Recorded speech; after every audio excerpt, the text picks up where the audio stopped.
या दुर्घटनेत कुणीही वाचलं असण्याची शक्यता नाही. ज्या मृतदेहांची ओळख पटली नाही त्यांचे DNA इथेच तात्पुरत्या उभारलेल्या मदत केंद्रात घेतले जातात. काय झालं असेल, कसं झालं असेल यावर कोणाचाच विश्वास बसत नाही. ज्या सावित्रीनं सत्यवानाचे प्राण त्या यमाकडूनही परत आणले तेच सावित्री हे नाव असलेल्या या नदीला मात्र एक शक्य झालं. इथंच उभारलेली स्मशानभूमी आणि तिथे केले जाणारे अंत्यसंस्कार डोळे मिटले तरी दिसत राहतात. मदत कार्य आणि शोध आता जवळजवळ संपत आहे. अगदी थोड्याच वेळापूर्वी एक मृतदेह अजून सापडला, कदाचित शेवटचा. छातीशी एक गाठोडा घट्ट पकडलेला. त्या गाठोड्यात सापडला हा डिंकाचे लाडू असलेला डबा आणि हे लहान बाळाच्या कपड्यांचं गाठोड. हा मृतदेह देखील ओळख पटण्यापलीकडचाच. सगळे सोपस्कारांना पूर्ण झाले. वातावरणातला ओलेपणा आणि अधूनमधून कोसळणारा पाऊस यामुळे पेट्रोल किंवा डिझेल टाकूनच मृतदेहांवर अंत्यसंस्कार केले जातात. पण खरंच हा शेवटी सापडला. कोण असेल, कुठून आला असेल, कुठे निघाला असेल, सगळेच उत्तर माहीत नसलेले प्रश्न. या प्रश्नांची उत्तर कदाचित कधीच मिळेल नाही. पण जिच्या पोटात हे सगळं सामावलं गेलं ती सावित्री मात्र आता शांत झाली. पुढील अपडेट मिळेपर्यंत कॅमेरामन चैतन्यसह मी धनश्री घेईल, महाराष्ट्र. प्रवास रंगदेवता आणि नाट्यरसिकांना विनम्र अनुरोध. नाट्यदीप साधना आणि रसिक कलामंच साधना सविनय सादर करीत आहोत प्रवास. लेखक आणि दिग्दर्शक रवी इनामदार, सौ रोहिणी इनामदार. ही कलाकृती अनामिक मृत पावलेल्यांना श्रद्धापूर्वक समर्पित सादर करीत आहोत प्रवास.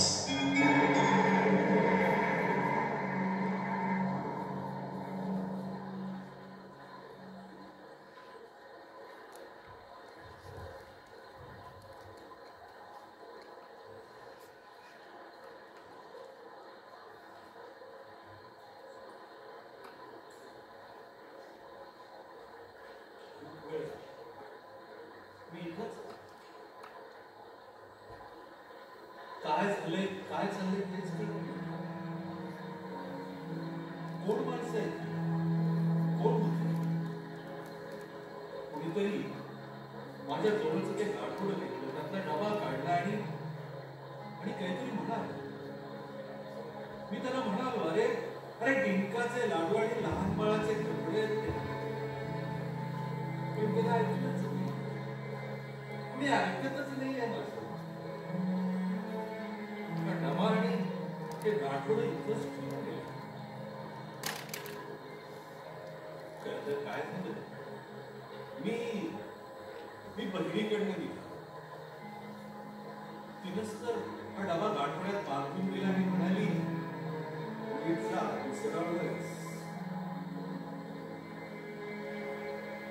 तिचे डोळे आणि आकार जोराचा पाऊस केव्हाही कोसळेल असंच वाटत.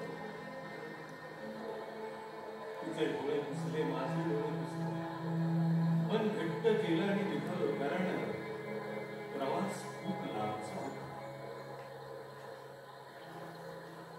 वाटेल एक जुन्या घरात राहणारा मित्र भेटला. पण नुसता हातात हात घेतला तरी स्वच्छ उबदार आपुलकी होता. बसचा थांबा गावापासून खूप लांबून निघाला. हळूहळू पाऊस यायला जोरात कोसळायच्या पोचावा म्हणून निघालो.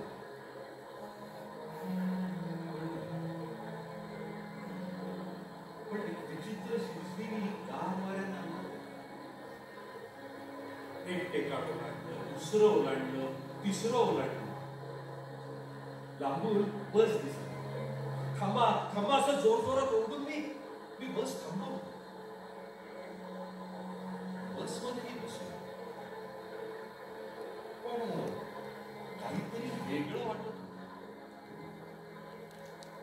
बसमधल्या मंद दिव्यातून पिंजल्यासारखा प्रकाश येतो.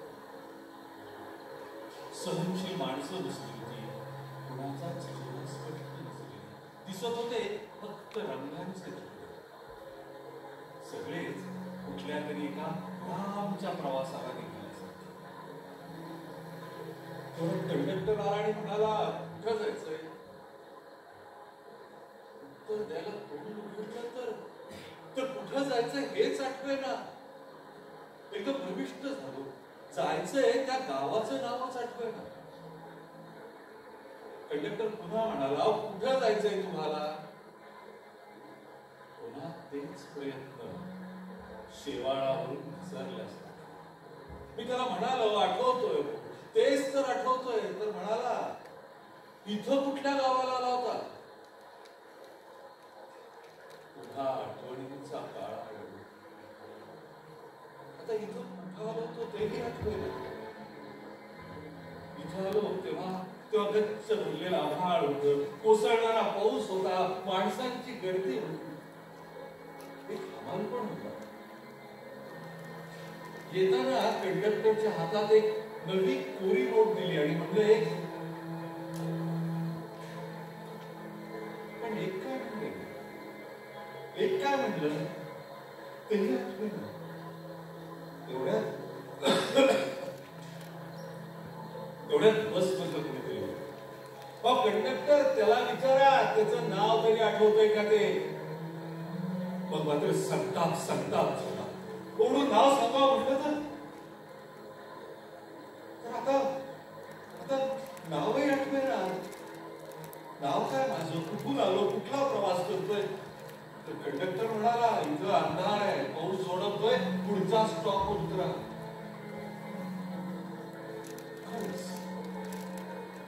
खरंच माझं नाव काय आहे, मी कुठून आलो, कुठं जाणार आहे, कुठला प्रवास करतोय?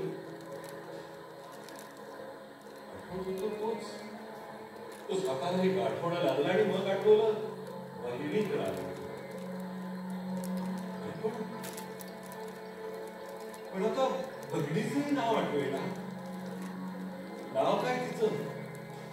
नाव काय? पाचोळ्यातून न दिसता येणाऱ्या सापासारखा सळसळणारा प्रश्न, बहिणीचं नाव काय? बहीण म्हटलं की आठवलं तुळशीची झाडं, गवणा, तोरण, इरकली रुंड, काकडं, बोकरास, गर्दन, या सगळ्यात अदृश्यपणानं बहीण आहे, पण नाव काय तिचं?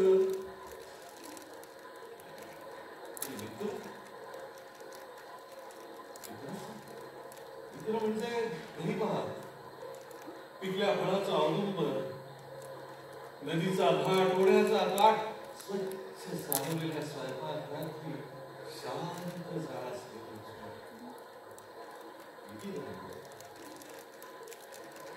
या सगळ्यात बहीण आहे, मित्र आहे, पण नाव काय त्यांची? मित्राचं नाव काय, बहिणीचं नाव काय, माझं नाव काय, मी कुठून आलो, कुठला प्रवास करतोय? देवला ताण जो वाटतो तोच प्रचंड आवाज झाला. काहीतरी कोसळलं. क्षणार्धात सर्वांगाभोवती थंड पाण्याचा वेढा पडला. मी गाठोडं छातीशी घट्ट पकडली. श्वास गुदमरला. मी ओरडण्यासाठी तोंड उघडलं, पण त्या प्रचंड प्रवाहाने शब्द पण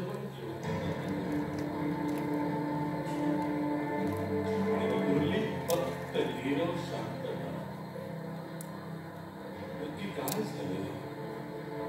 मी इथं कसा? नक्की काय झाले?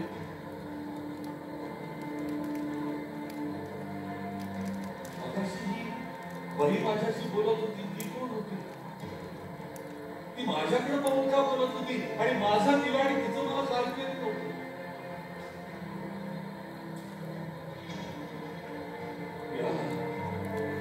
त्या पांढऱ्या कापडाखाली काय? त्या पांढऱ्या कापडाखाली काय आहे? शरीर हा चेहरा माझाच तर नाही. मीच तर नाही ना.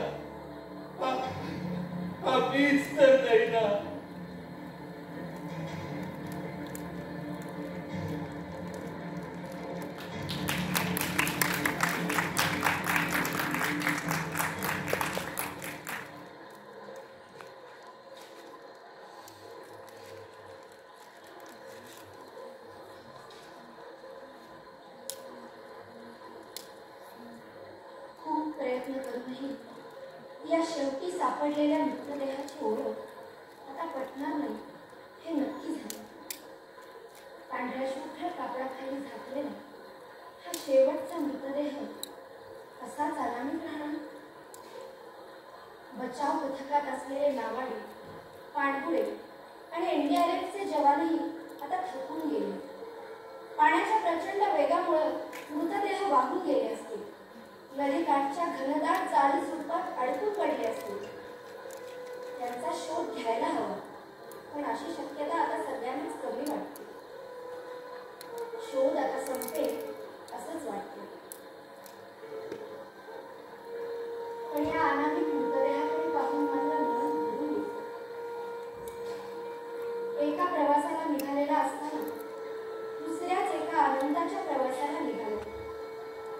निर्जीव चेहरा, मिटलेले डोळे, काय स्वप्न असतील या डोळ्यांमध्ये. हे अर्धवट उघडे होत काही बोलायचं, सांगायचं, ऐकायचं राहून गेलं असेल. असतील का याच्याही काही आठवणी. आणि मगापर्यंत छातीशी घट्ट धरलेला हा लाडवाचा डबा आणि हे झोपडी कपड्यांचं गाठोड, पण आता सगळं संपलंय. थोड्याच वेळात अग्नी दिल्यानंतर सुरू होईल या अनामिकाचा अनंताकडे प्रवास. कॅमेरामन चैतन्यसह मी दिव्यश्री भिडे, महाराष्ट्र.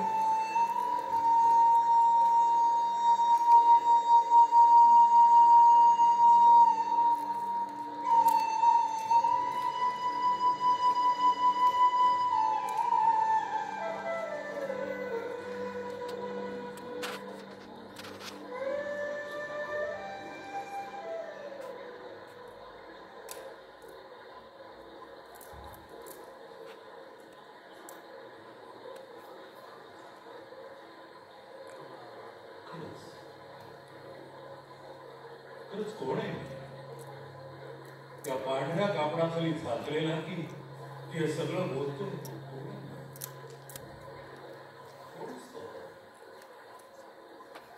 आपल्याला ओळखणाऱ्या माणसांच्या आठवणीतला आपला एक धागा तुटला, आपला विधुर चेहरा बदलला की या जगात आपण पुरी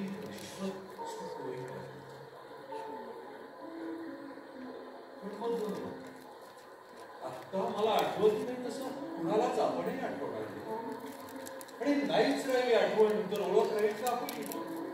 आणि समजा नाहीच राहिली ओळख तर अर्थ काय आहे सगळ्याचा. मी याच्यासाठी हे केलं, त्याच्यासाठी ते केलं, रक्त आठवलं काय असतंय. मी मुलीला घरी जरी सांगतो खूप दिवस पैसे साठवून बायकोला हवी असलेली गाळिंबी खड्याची आमटी करून आजारी मित्राची सेवा केली त्याला तरी आठवेल बघ. पुन्हा पावसात राहणाऱ्या गाईसाठी आसरा उभा केला. मांजरीला कुत्र्याच्या तावडीतून सोडवलं, त्या गाईला त्या मांजरीला पण नाही का आठवणार. वारीला पैसे दिले, चोरीचा आळा नसलेल्या मोलकरणीसाठी शेटजींचे पाय धरले. एका लहानग्याला खूप दिवस हवं असलेलं मोराचं पीस आणून दिलं. ते तरी आठवतील का. पण हे कधी घडलं, कुठं घडलं काही कळत नाही.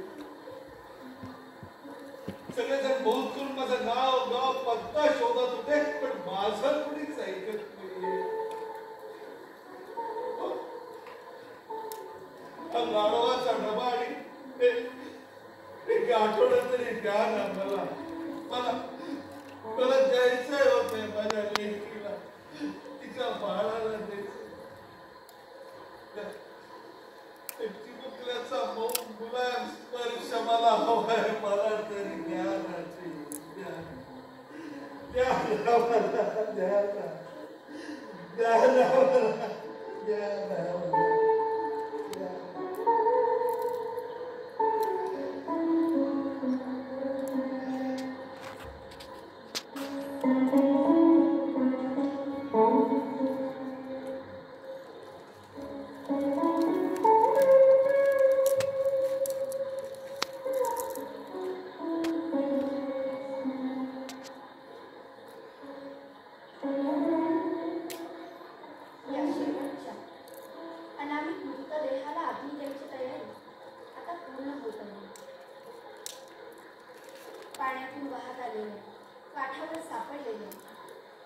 ट्रकमध्ये आणि इतर वाहनांमध्ये अडकलेल्या वस्तूंची यादी करणं आता पूर्ण होत आहे.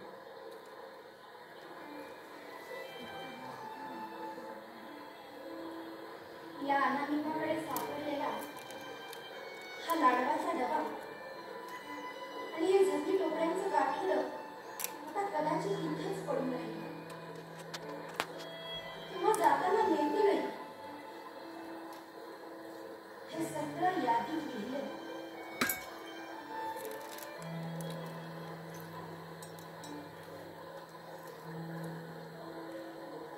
या डब्यावर लिहिलंय प्रिय ताईस आणि एक न वाचता येणारी तारीख. हा डबा, हे गाठोडं यांचा प्रवासही आता इथंच थांबला. पण खरंच हा डिंकाचे लाडू असलेला डबा, हे लहानग्याच्या कपड्यांचं गाठोडं आणि आपली मिळण्याची वाट पाहत असलेला पांढऱ्या कापडाखालचा हा अनामिक मृतदेह, जिवंत असताना काय नातं असेल याचं? झळत राहणारा प्रश्न.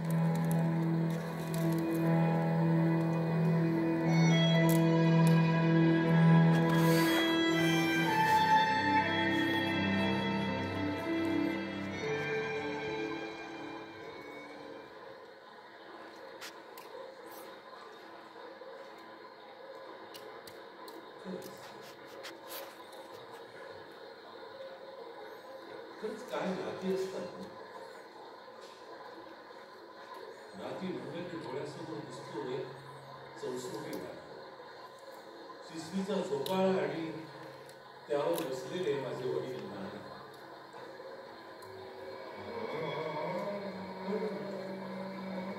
तांदूळ निवडत बसलेली आई,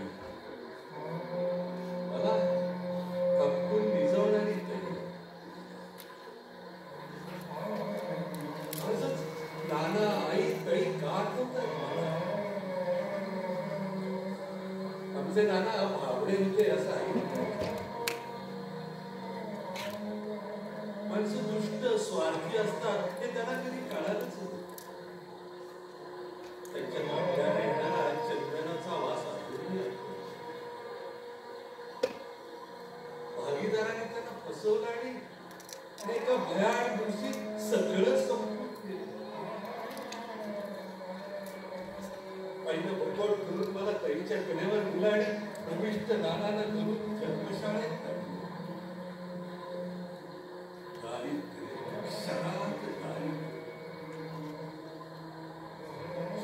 जन्मशाळेत रात्रीच्या थंड वाऱ्यानं हाडं चिरबून जायची.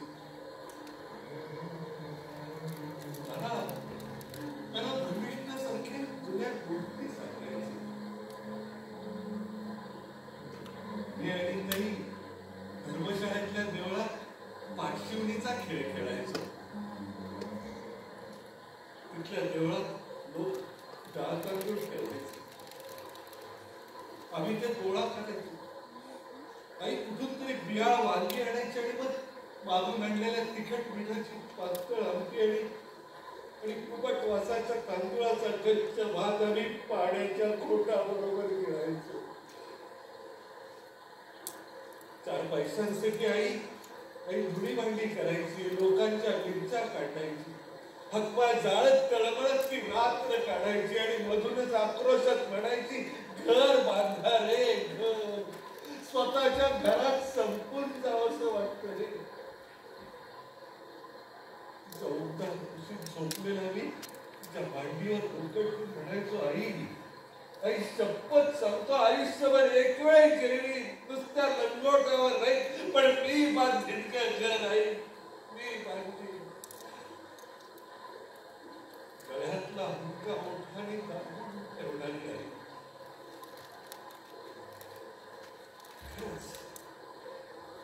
खरंच आई नावाचं काय गौरवंगा नाही. नुसतं उच्चारलं तरी देवघरातल्या सवयीसारखं वाटतं.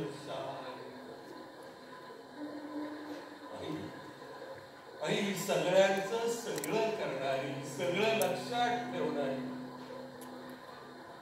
माझ्या आजीच्या श्राद्धाची तिथी लक्षात ठेवून जमेल तेवढं सगळं निवृत्तीने करणार.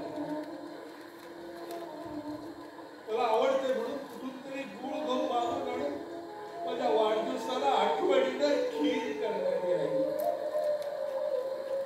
माझ्या गौरीसारख्या दिसणाऱ्या ताईला कलेक्टर नवरा आणते म्हणणारी आई. तिनं आमच्यासाठी खूप केलं, पण ती तरी खरी कोण?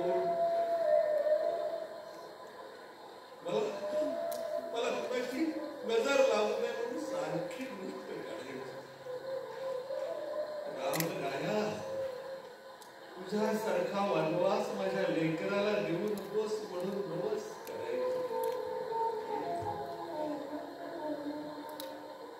स्वतः उपाशी राहून कष्ट करून तिने आमची पोटं भरली आणि प्रविष्ट नानांना सांभाळायचं वचन घेऊन एक दिवस नाही, अगदी दैवालाही दोष न देता स्वतः विजून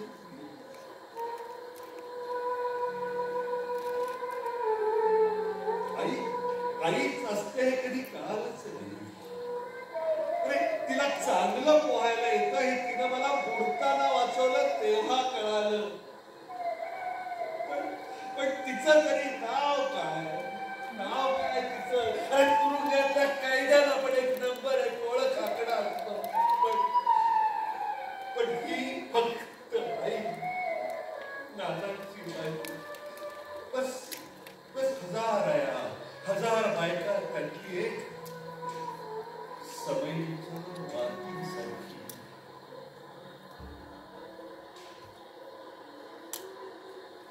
आई गेल्यावर नाना अबोध पृथ्वी बसताना पूजा करताना आईनं लावलेल्या रोट्या रोटी भिजवायचे, त्यांना पुरवळायचे, आकाशाकडे पाहत रोट्यावर बसायचे, जुन्या पोथ्या काढायचे, डोळ्याजवळ घेऊन वाचायचा प्रयत्न करायचा आणि जमत नाही म्हटल्यावर पुन्हा बांधून ठेवायचे. आठवणीत रमायचे. झोपलेले असले तरी जागीच वाटायचे. ओठावरची शांतता चेहऱ्यावर बसायची. सारखं बोटानं काहीतरी मोजत असायचे. काय मोजायचे? दिवस की आई सोबतच्या आठवणी. नाना आई म्हटलं की आठवते फक्त न संपणारी भूक. अजून एक ताटावर बसल्यावर वाटतं एक ताट, त्यातला गरम मऊ भात, तूप, भाजी, पोळी, आमटी, काही खरं नाही. कुठेतरी दूरवर कुत्र इळेल आणि क्षणात सगळं नाहीसं होईल. भुकेला मला मांडीवर नाही थांबत राहील प्रविष्ट नाना पुन्हा पुन्हा जुन्या त्याच गोष्टी सांगितली. ताई कुठून तरी येईल आणि म्हणेल तुझ्यासाठी काय आणलंय म्हणत आपल्या परकरातून आणलेली चिंचा मोरा मला आपल्या डोळ्यातलं पाणी पुसत मला हसवत करायची.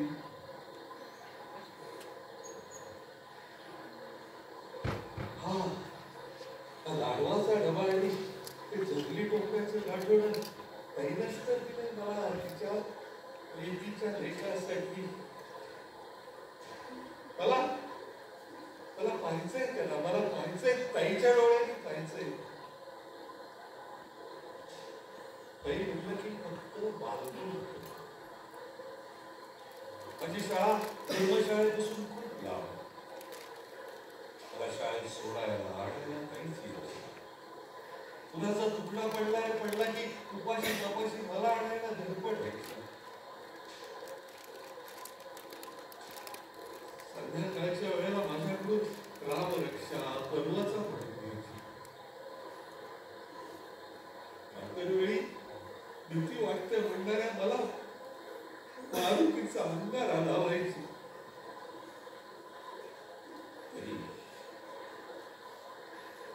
उत्पट वयाच्या विश्वराशी कोरड्या डोळ्याने आपल्या इरकडी लुगड्याच्या तो पदराखाली तिनं मला आसरा दिला. समोर जेवणाची ताटे अंगात कपडेच नाही तर पांघरुणे. माझ्या हातात पुन्हा पाटी पेन्सिल दिली. सगळी लोक माझी गुंज केली. गुंजीत मला चांगला सदरा हवा म्हणून स्वतःचा नवा कोरा शालू काढून मला कौतुकानं सदरा शिवराली. माझं अंग जरा गरम लागलं की रात्र जाऊन कपाळावर मीठ पाण्याच्या पट्ट्या ठेवणार. आईला आश्रित पडलं म्हणून मामलेदाराला फैलावर घेणारी. अंगपाय जळजळ तडका पडणाऱ्या आईच्या हातापायाला तेल सोडणारी मी काही कुठं हरवली. आता हसतही नाही. केविल वाणी त्यांनी वटवून गेली. आईच्या माघारी मला हाताच्या पाण्यात वाढवलं तिनं, पण तिला मात्र कोणतंच सुख नाही. अरे आधी सगळ्यांनी तिला दुसऱ्यापणावर लग्न कर म्हणून सांगितलं. त्याची आमच्या स्वार्थीपणाची शिक्षा तिला आता. आईची आठवण फक्त 2 चित्रांची. धर्मशाळेतल्या देवळात पाठशोरीचा खेळ खेळला. नंतर माझ्या मदत कपाळाची, व्याकुळ चेहऱ्याची, दोरीसारख्या पिळलेल्या हातापायांची. बाकीच्या बायका दिसतात तशी तृप्त, सुखी, समाधानी ताई कुठं हरवून गेली. कामचं सगळं करताना तरुण होऊन स्वतःत रमायला तिला वेळच मिळाला नाही. अंधार आणि न सापडणाऱ्या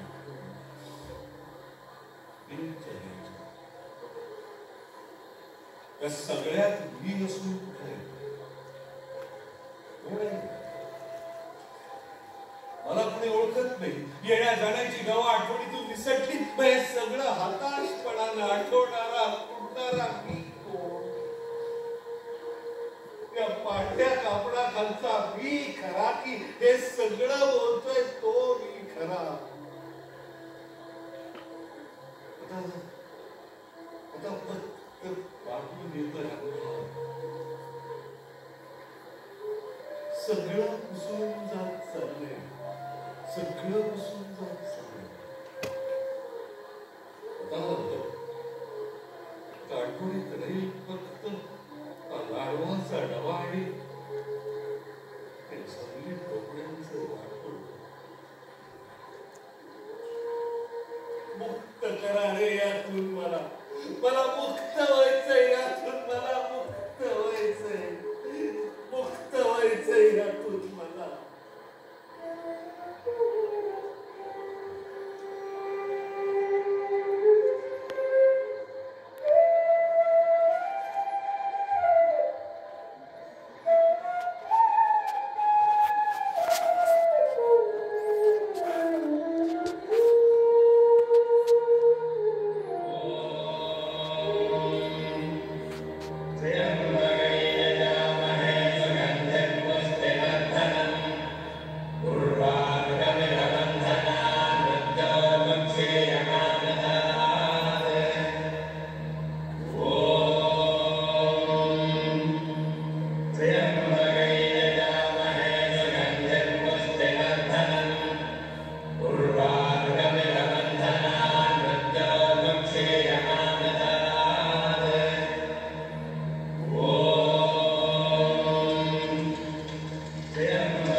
या वादळापेक्षा मनात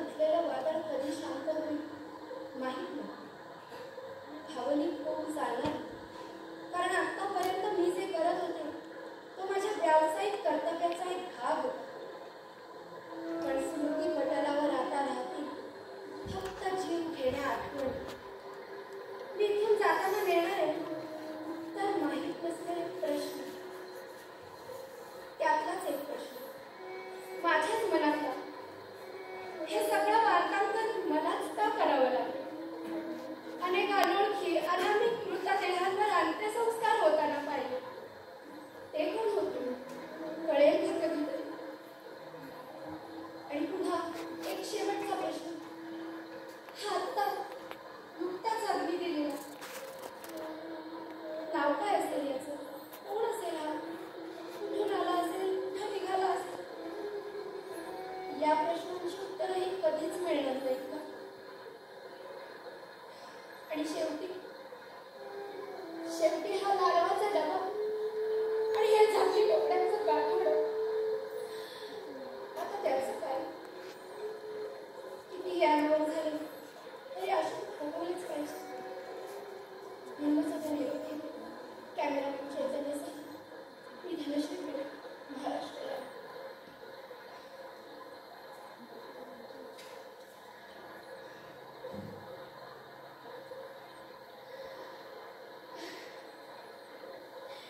थकून गेली. खरंच आता काही लपवणार हे अश्रू. मला हवी फक्त शांतता. सायरनचे आवाज, पोलिसांच्या गाड्या, नातेवाईकांचा आक्रोश, ही धावपळ, सगळं संपलंय. पण कॅमेरासमोर न विचारता येणारा प्रश्न पडतायत मला. या सगळ्यांना जबाबदार कोण? जे गेले त्यांची काय चूक होती? हे मृत्यूचं ताटप थांबवता आलं असतं. कदाचित या सगळ्यासाठी एखादी चौकशी समिती नेमतील, अहवाल मागवतील. तो येईलही कधीतरी. पण तोपर्यंत आपण सगळेच हे सगळं विसरून जाऊ. आणि आपलं माणूस गेलंय कुठं असेल, परत येईल याची वाट पाहणार. त्यांना मात्र यातलं काहीच कळणार नाही. आणि जेव्हा कळेल तेव्हा उशीर झाला असेल. जीव घाबरवतो माझा. मीही आला असते तर माझीही ओळख पटली नसती तर. आणि पटली असती तर काय? फक्त 1-2 दिवस चालणारी बातमी, कॅन्डल मार्च. आणि मग पुन्हा एकदा अशीच एखादी घटना घडेपर्यंत निर्धावलेपणानं जगणं. आपण ना गुंताळ झालोय, कोडगे झालोय. का घडतं हे असं? मला विचारायचं त्या परमेश्वराला.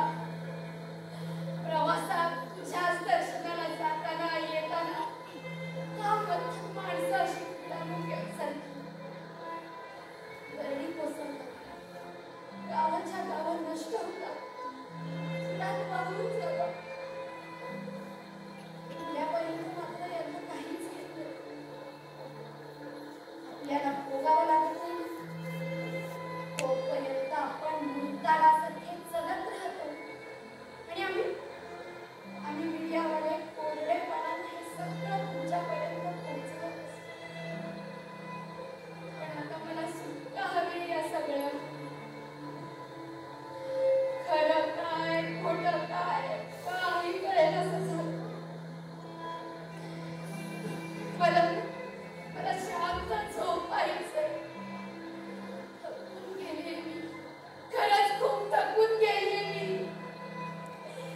विसरायचंय मला हे सगळं. विसरायचंय मला. विसरायचंय मला.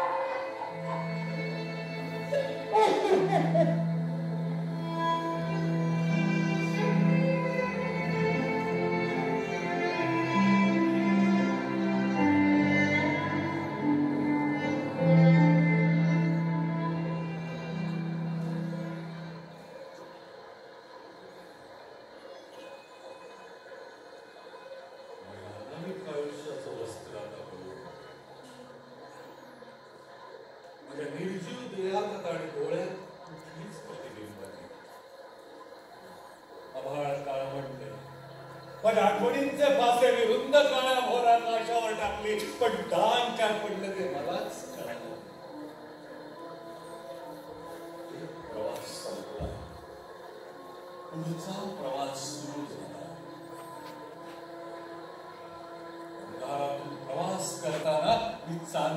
आईची वाट पाहिल. ठेवलेल्या त्या आठवणीला चांदण्यामुळे मोरपिसांची कळा येईल. मी कुणाला बोलावेल किंवा कुणी मला बोलावेल म्हणून वाट पाहत माझ्या आयुष्याच्या लाटा काळावर स्वार होऊन आयुष्य होते. सगळ्या आयुष्यात विस्मृतीची पावलं म्हटली. लाडवाचा डबा आणि ते थंडी डोक्यांच्या गाठवड्याच्या आठवणीचा एक टिपका सुरू.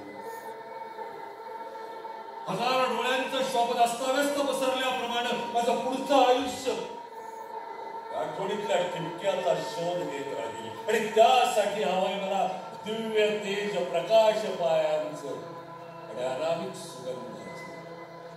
नाहीच मिळालं मला असं काही तर मी शाप देत राहील त्या कळी काळाला आणि त्या विधात्याला. हे माहीत असूनही की आम्हा मानवांचे शाप आणि वर आमच्याच मर्यादेत असतात. नियतीच्या विरोधात आम्हाला आमचं सामर्थ्यपणाला लावताच येत नाही, पण तरीही शाप असेल. स्मृतीतला ठिपका शोधण्यासाठी नाहीच मिळालं मला दिव्य तेज आणि अनामिक सुगंध. तर माझ्या सभोवतालचा अंधार कितीही क्षुद्र असला तरी तो त्या तेजालाच गिळून टाकेल. त्या काळाला आणि त्या विधात्याला माझी आठवण क्षणोक्षणी झळकत राहिली. पण अनिवार्य आहे ते भोगलंच नाही. क्षणिक तृप्ती घेऊन अनंत यातना देणार मला सुखही नकोय. मला आता कोणताच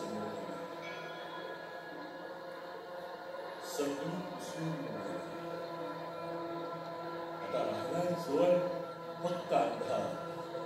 आता सोबत फक्त अंधाराची. प्रकाश मिळेपर्यंत अंधार आणि लाडवाचा डबा आणि झगली लोकांच्या गाठोड्यांच्या आठवणीचा टिपका मला माझ्या जवळच ठेवावा लागला. पण तुमच्या प्रत्येक प्रवासात हा टिपका मला आठवतच नाही. प्रत्येक अंधारानंतर प्रकाश असतोच का हे मला नाही कळालं तरी चालेल.